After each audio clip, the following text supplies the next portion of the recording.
thinking about regarding that and language and stuff, like I was talking to my friend the other day, and they were saying last year was the year of the rabbit, and it sent them down a rabbit hole, and it was like just something I thought was funny, because I wouldn't have thought about the rabbit and the rabbit hole and the year of the rabbit and whatever. And so it's like really these different ways that we use language and have symbolism and stuff. It's just making different connections that you never had before, which is... It really is like a voice and POV in books too. Like one character goes into a room and they're really short.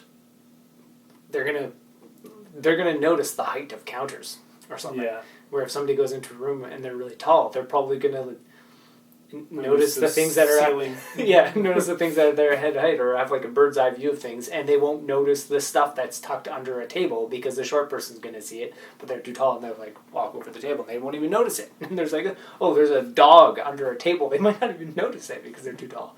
Like they're just that difference. And that's just one thing, but everybody's background. Like somebody comes into a room. Even yesterday, I work at a bakery, and the egg guy who drops off these eggs to bake bread or whatever came in, and he asked me if there's these little cartons of eggs to return to him because he reuses them. And I went to the back and I looked around and I didn't see him. And then I was like, I don't know where they are. I think we have some, so maybe come back later or something. He left. A little while later, I found like 100 of them stacked on top of a cooler in the back. Like, he was probably so honed in on what those things look like. He's just so used to seeing when there's like a pile of them in his peripherals that he could pick them up. He probably just went back, they're there. And I looked around for them, like looked in things and whatever, and there's gray boxes type things up here and a few like gray and black trays, and like they're these kind of fancy egg cartons that you put many eggs in, they're like reusable and stuff. And like I didn't notice them. His eyes were probably so keen to that he would have noticed it immediately. And those little things are so funny, and they that just changed the course of our lives, because now he has to come back and grab these things and I couldn't see it.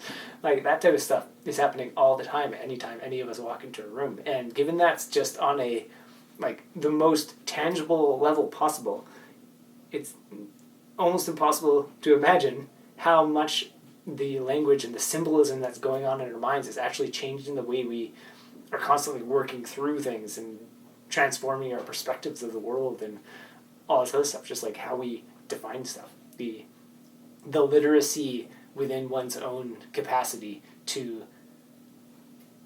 make sense of everything is so built upon symbols that, and language is like just symbols, really.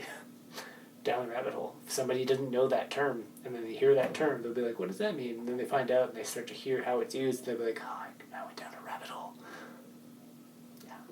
And it kind of relates to just, I don't know, that just made me think of, I forget even what it was, but just something where you have something in your awareness somehow, and then you just start to see it everywhere. There's something recently that I just started to see everywhere. Yes. Yeah, it's weird how that works.